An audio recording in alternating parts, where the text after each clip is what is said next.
Bismillahirrahmanirrahim. Assalamualaikum warahmatullahi wabarakatuh.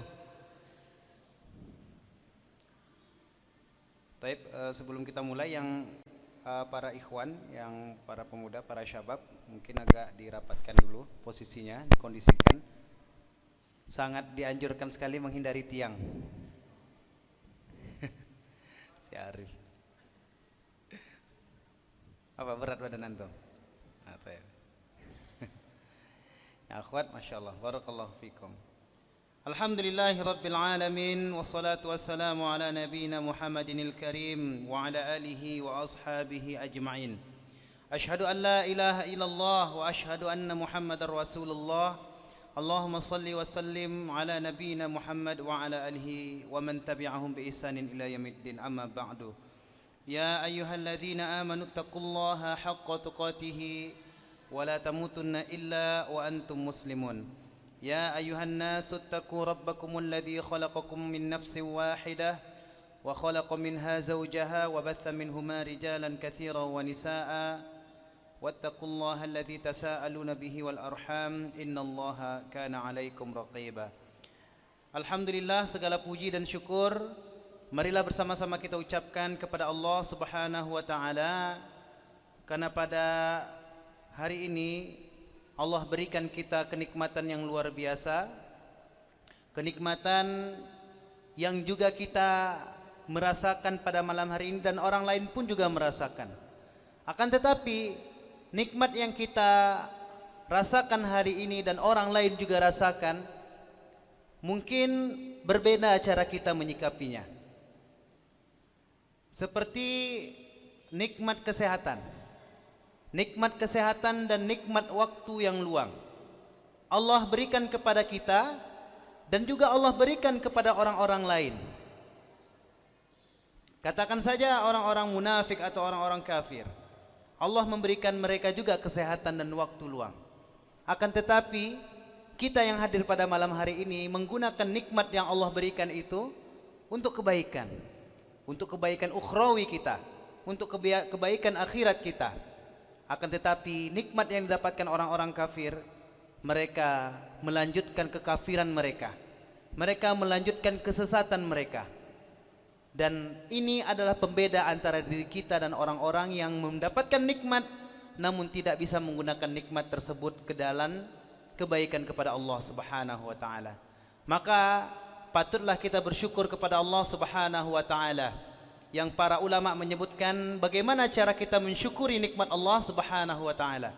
Al-Imam Nawawi rahimahullah taala menyebutkan ada 3 cara kita bersyukur kepada Allah. Ada 3 cara bagaimana kita mensyukuri nikmat Allah Subhanahu wa taala. Yang pertama, yaitu kita harus yakin seyakin-yakinnya bahwa yang memberikan nikmat itu adalah Allah Subhanahu wa taala. Begitu banyak orang yang mendapatkan nikmat, tapi tidak semua meyakini bahwa itu adalah dari Allah Subhanahu wa taala. Baik itu orang kafir maupun orang yang beriman sekalipun. Terkadang karena kelalaian lisannya, kelalaian hatinya, dia tidak mengakui bahwa nikmat tersebut dari Allah Subhanahu wa taala. Maka tak jarang ketika seseorang mendapatkan rezeki, lalu dia melupakan Allah Subhanahu wa taala. Dia justru bersyukur hanya kepada orang-orang yang memberikan rezeki kepadanya. Namun dia melupakan hakikat. Dia melupakan hakikat bahwa sesungguhnya yang memberikan rezeki itu adalah Allah Subhanahu wa taala. Maka cara mensyukuri nikmat yang pertama adalah kita wajib sewajib-wajibnya meyakini bahwa yang memberikan nikmat itu adalah Allah Subhanahu wa taala. Adapun cara yang kedua, Al-Imam Nawawi rahimahullahu ta'ala menyebutkan cara mensyukuri nikmat yang kedua adalah kita memuji zat yang memberikan nikmat. Siapa yang memberikan nikmat? Allah. Maka setiap kita mendapatkan nikmat tersebut, maka hendaknya kita memuji Allah yang memberikan nikmat. Memuji Allah yaitu dengan mengucapkan Alhamdulillah. Ketika kita baru bangun tidur adalah sebuah nikmat. Maka ketika kita bangun tidur, kita puji Allah dengan menyebutkan Alhamdulillahilladzi ahyana ba'dama amatana wa ilaihin nusyur. Alhamdulillah, segala puji bagi Allah yang telah menghidupkan aku setelah mematikan aku. Kita tahu bahwa tidur adalah mati sementara. Dalam hadis Nabi SAW disebutkan bahwa tidur adalah mati sementara. Maka kita bersyukur. Begitu banyak ada orang yang tidur, namun ketika dia tidur tidak terbangun lagi. Maka ini adalah pantas kita bersyukur kepada Allah ketika Allah bangunkan kita dari tidur kita. Ketika kita setelah makan, makan adalah nikmat. Makanan yang kita makan lalu kita menjadi orang yang kenyang, maka itu adalah nikmat dari Allah. Maka doa setelah makan adalah alhamdulillahilladzi at'amani hadza wa razaqanihi min ghairi haulin minni wala quwwah. Segala puji bagi Allah yang telah memberikan makanan ini kepadaku tanpa daya dan upaya dariku. Kita puji Allah karena makanan adalah nikmat dari Allah, dan kita bersyukur kepada Allah, kita puji Allah dengan menyebutkan doa tersebut. Ada lagi ketika kita memakai pakaian. Pakaian adalah nikmat dari Allah Subhanahu wa taala. Ketika kita memakai pakaian, setelah kita pakai pakaian tersebut, kita berdoa kepada Allah. Alhamdulillahilladzi kasani hadza thawba wa razaqanihi min ghairi haulin minni wala quwwah. Segala puji bagi Allah yang telah memberikan aku pakaian ini dengan tanpa daya dan upaya dariku. Subhanallah. Maka cara yang kedua kita mensyukuri nikmat Allah adalah kita memuji zat yang memberikan nikmat. Senantiasa mengucapkan alhamdulillah. Ustaz, kami tidak hafal doa-doa semuanya. Oke, kalau begitu cukup membacakan alhamdulillah. Cukup mengucapkan alhamdulillah. Sembari kita menghafal doa-doa yang ada yang diajarkan Rasulullah sallallahu alaihi wasallam. Adapun cara yang ketiga, cara yang terakhir adalah kita menggunakan nikmat yang Allah berikan dalam ketaatan kepada Allah untuk kebaikan. Kalau orang mendapatkan nikmat kesehatan, maka dia gunakan kesehatan tersebut untuk beribadah kepada Allah. Dia gunakan untuk membantu orang tuanya. Dia gunakan untuk membantu orang lain. Ketika dia mendapatkan nikmat harta, maka dia jadikan harta yang ia miliki untuk membantu orang lain, untuk meringankan beban orang lain, untuk mengeluarkan zakat agar bermanfaat untuk orang-orang yang membutuhkannya. Maka nikmat-nikmat yang Allah berikan kita jadikan ketaatan kepada Allah, maka ini adalah bukti kita mensyukuri nikmat Allah. Ketika seseorang mendapatkan kendaraan sepeda motor, lalu dia gunakan sepeda motor itu untuk beribadah kepada Allah, yaitu dia senantiasa pergi ke majelis ilmu, kemudian dia pergi ke masjid untuk melaksanakan ibadah solat, lalu dia pergi bersilaturahmi ke rumah keluarga dari orang tuanya ataupun keluarga jauhnya, lalu dia menyambung silaturahmi di sana, maka di situ mendapatkan nilai ibadah kepada Allah Subhanahu wa taala, dan semua itu akan menjadikan dia sebagai orang yang pandai bersyukur kepada Allah Subhanahu wa taala. Tiga cara ini adalah tiga amalan. Yang pertama, meyakini bahwa yang memberikan adalah Allah, maka itu adalah amalan hati. Lalu yang kedua adalah memuji zat yang memberikan nikmat, itu adalah amalan lisan. Dan yang terakhir adalah menggunakan nikmat yang Allah berikan itu untuk ketaatan, maka itu adalah amalan perbuatan yang bisa kita lihat, amalan fisik. Maka kalau kita lakukan tiga-tiga ini, maka tiga amalan sekaligus kita lakukan untuk mensyukuri nikmat Allah. Amalan hati, amalan lisan, dan amalan fisik. Subhanallah. Inilah tiga cara kita mensyukuri nikmat Allah Subhanahu wa ta'ala. Kemudian teman-teman sekalian, ikhwati fillah, para hadirin hadirat, kita kembali berselawat kepada Rasulullah sallallahu alaihi wasallam, Nabi yang mencintai kita dan kita pun mencintai beliau. Maka sebagai bukti cinta kita kepada beliau, maka kita senantiasa mengucapkan salawat kepada beliau. Allahumma salli ala Muhammad wa ala ali Muhammad. Ketika malaikat Jibril naik ke atas mimbar, atau Rasulullah sallallahu alaihi wasallam naik mimbar, Kita tahu hadis ini sering diceritakan oleh para dai dan para asatizah kita, bahwasanya ketika Rasulullah sallallahu alaihi wasallam naik pada mimbar, dan mimbar Nabi ada 3, maksudnya 3 tangga. Yang tangga pertama ketika Rasulullah sallallahu alaihi wasallam menaikinya, maka malaikat Jibril berdoa, ya Allah, bu'dan, celaka orang yang bertemu di bulan Ramadan namun dia tidak mendapatkan ampunan. Rasulullah sallallahu alaihi wasallam mengatakan amin. Lalu Rasulullah sallallahu alaihi wasallam naik ke tangga yang kedua. Sering kita dengar ya. Lalu malaikat Jibril berdoa, ya Allah, bu'dan, celaka ya Allah orang yang ketika dia memiliki orang tua, lalu orang tuanya tua renta membutuhkan dirinya, namun dia tidak mendapatkan syurga, maka orang tersebut bu'dan, celaka. Maka Rasulullah sallallahu alaihi wasallam mengatakan amin.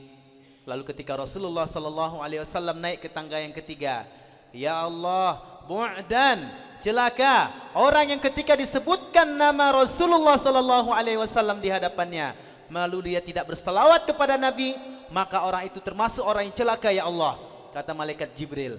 Lalu Rasulullah sallallahu alaihi wasallam mengatakan amin. Maka 3 doa ini didoakan oleh malaikat Jibril dan diaminkan oleh Rasulullah sallallahu alaihi wasallam. Kira-kira doanya makbul atau tidak ini?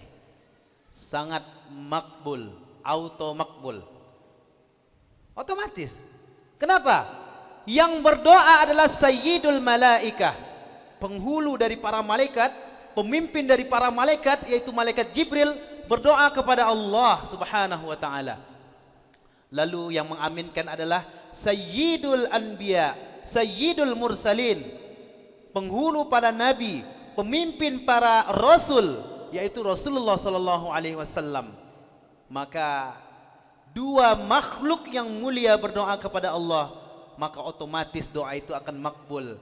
Maka ketika disebutkan di hadapan kita nama Rasulullah Muhammad sallallahu alaihi wasallam, marilah kita selalu berselawat kepada Nabi. Allahumma salli ala Muhammad wa ala ali Muhammad. Banyak fadilah-fadilah yang bisa kita dapatkan ketika kita berselawat kepada Nabi. Salah satunya doa-doa kita akan mudah Allah mengabulkannya. Akan Allah kabulkan doa-doa kita disebabkan karena kita banyak berselawat kepada Nabi. Maka perbanyaklah selawat. Apalagi di hari Jumat ini tadi ya. Ini malam ini sudah malam Sabtu. Berarti ini hari Sabtu. Semestinya kita di hari Jumat memperbanyak salawat. Rasulullah SAW mengatakan, barang siapa yang berselawat kepadaku di hari Jumat banyak-banyak, maka salawatnya akan sampai kepadaku langsung.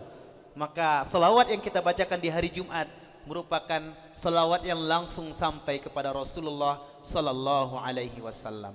Baik ikhwati fillah, para hadirin dan hadirat yang senantiasa dirahmati dan diberkahi oleh Allah Subhanahu wa taala. Judul kajian kita pada malam hari ini yang setelah disebarkan dalam flyer-flyer dan juga diumumkan oleh MC tadi, bahwa judulnya adalah Bring Me to Life. Kalau kita telusuri asal muasal judul ini adalah judul dari sebuah lagu. Mungkin teman-teman yang mungkin dulunya hobi mendengarkan lagu atau musik tahu itu ya.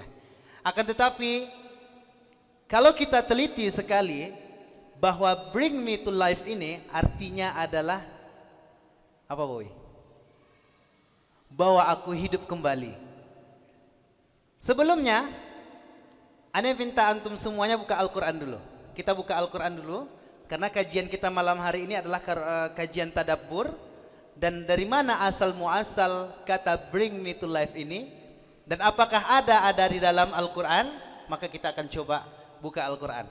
Silakan antum buka, antum wa antunna semuanya membuka Quran surah Al-Munafiqun ayat 10.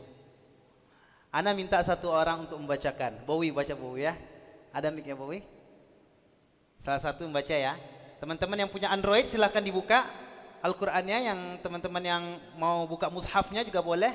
Quran surah Al-Munafiqun ayat 10. Baik.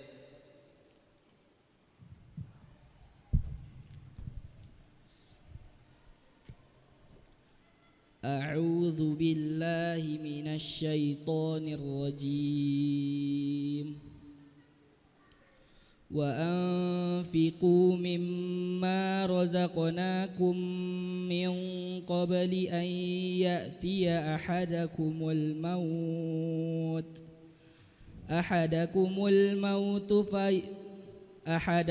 الموت فيقول رب لولا أخرتني إلى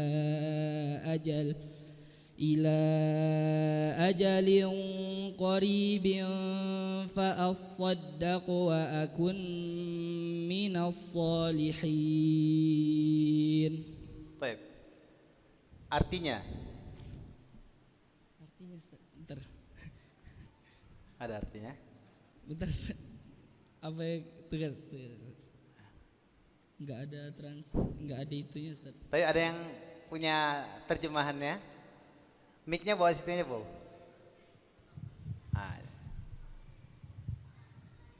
Baik. Yang akhwat buka Al-Qur'annya ya, mushafnya ya. Bisa lihat dari Android-nya atau di mushafnya langsung.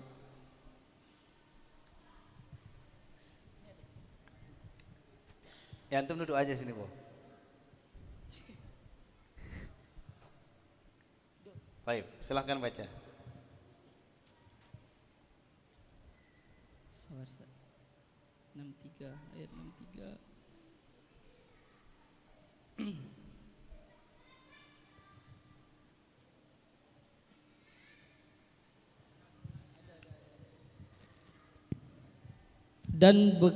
Dan belanjakanlah sebagian dari apa yang telah kami berikan kepadamu sebelum datang kematian kepada salah seorang di antara kamu.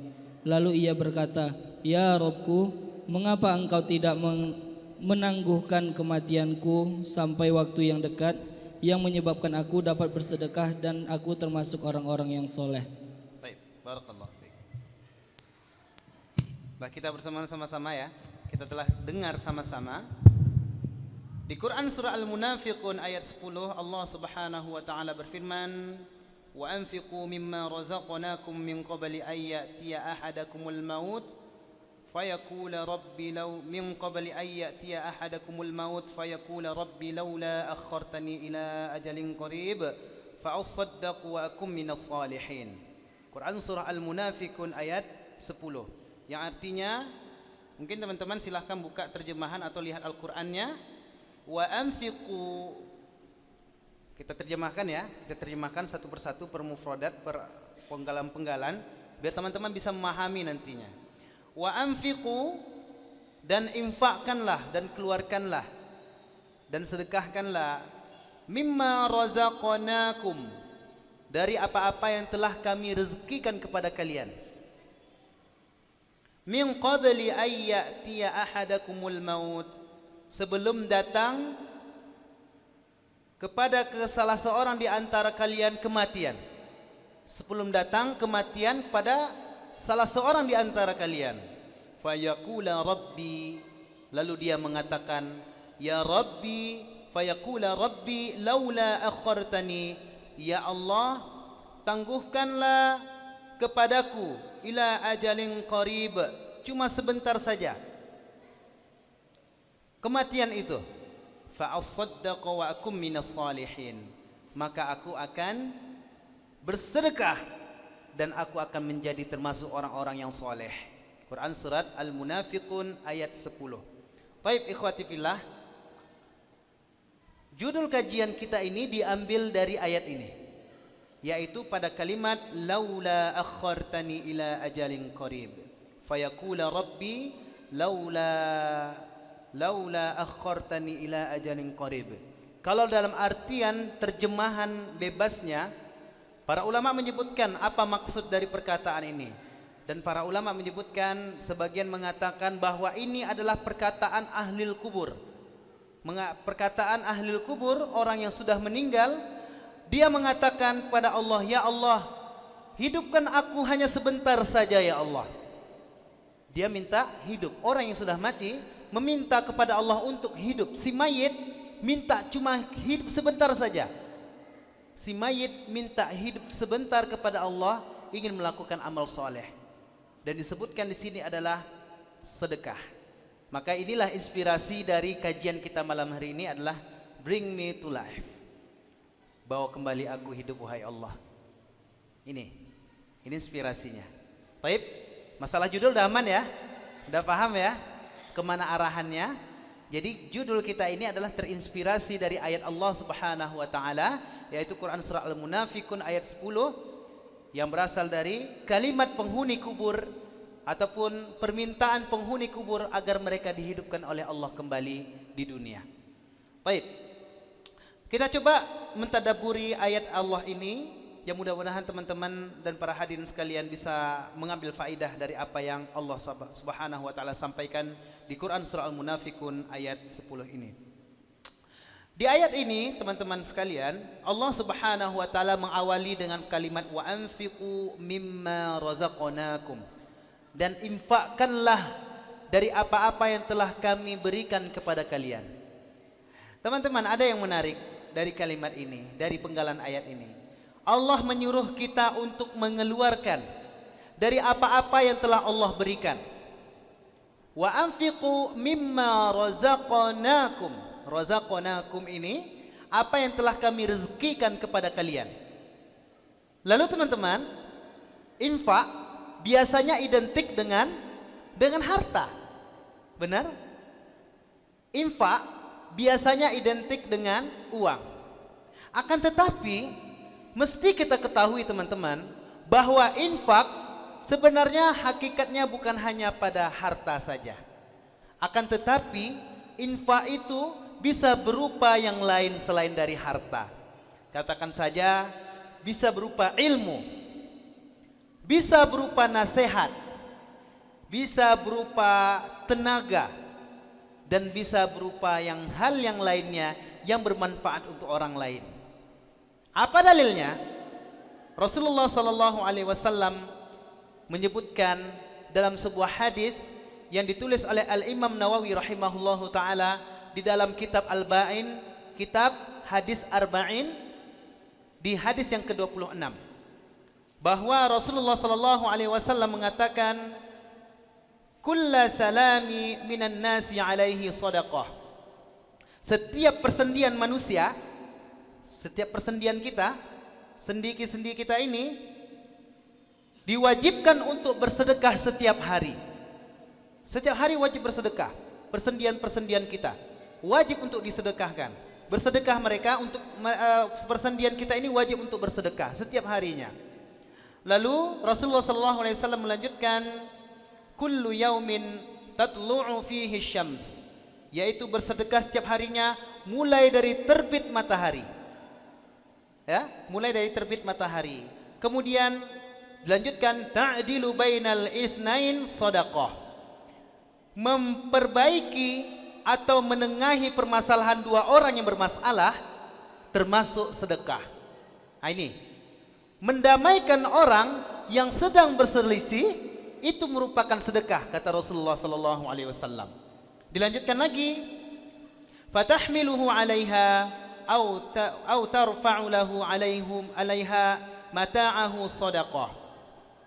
Dan membantu seseorang untuk naik di atas kendaraannya, lalu mengangkat barang orang-orang yang memerlukan ataupun mengantarkan barang-barangnya dari kendaraannya, itu juga merupakan sebuah sedekah. Maksudnya adalah kalau ada orang bawa barang-barang di atas kendaraannya, lalu kita bantu menurunkannya atau kita menaikkan barang-barang ke atas kendaraannya, itu juga merupakan sedekah.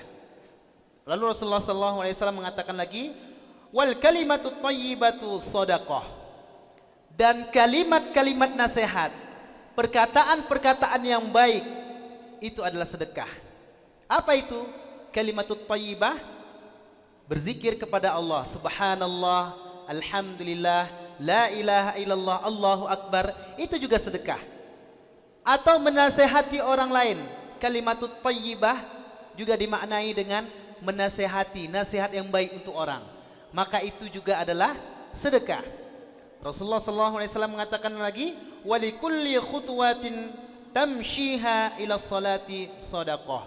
Setiap langkah wa bikulli khutwatin, setiap langkah, tamshiha ila shalah, yang mana setiap langkah ini adalah pergi untuk menuju salat, adalah sedekah, juga merupakan sedekah. Ketika kita ke masjid untuk melakukan salat, maka itu juga merupakan sedekah. Lalu Rasulullah SAW melanjutkan, wa tumitul adza 'anit tariqi sedekah, dan membersihkan sesuatu yang menghalangi di jalan, seperti ada sesuatu yang menghalangi di perjalanan seperti duri, atau ada lubang kita tutupi, atau ada pohon yang tumbang kita singkirkan, atau ada gangguan-gangguan di jalan lalu kita singkirkan, itu juga merupakan sedekah.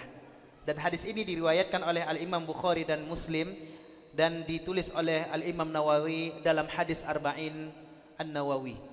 Subhanallah, di hadis yang ke-26. Jadi artinya apa teman-teman? Di ayat tadi, wa anfiqu mimma razaqnakum, dan keluarkanlah sebagian dari apa-apa yang telah kami rezekikan kepada kalian. Kesehatan adalah rezeki dari Allah. Harta juga rezeki dari Allah. Ilmu juga rezeki dari Allah. Maka hendaknya kita keluarkan di jalan Allah Subhanahu wa taala, yaitu kita keluarkan sebagian untuk bermanfaat bagi orang lain. Kita lanjutkan.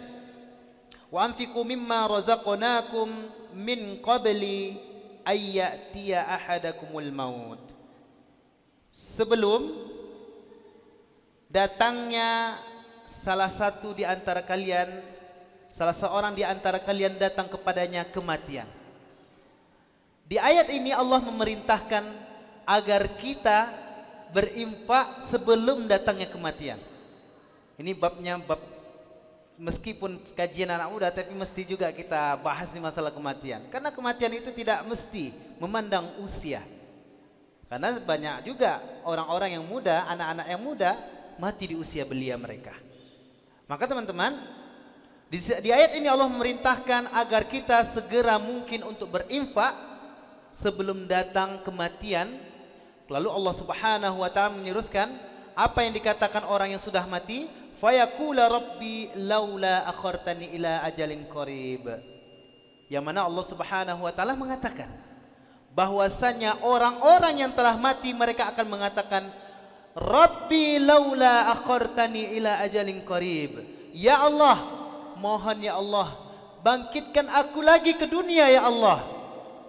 Mohon ya Allah, tolonglah aku ya Allah, agar engkau hidupkan aku hanya sebentar saja. Fa'asaddaqu wa akum minas salihin. Maka aku akan bersedekah ya Allah, dan aku akan menjadi orang-orang yang soleh ya Allah. Lalu timbul pertanyaan teman-teman, ketika orang yang sudah meninggal, seorang mayit dalam kuburnya, dia meminta hidup kepada Allah, dan dia meminta izin kepada Allah agar melakukan satu amalan. Dan amalan itu disebutkan di ayat ini, yaitu sedekah. Lalu timbul pertanyaan, kenapa si mayit ketika mereka ingin dihidupkan kembali oleh Allah, mereka ingin bersedekah? Pertanyaan besar buat kita.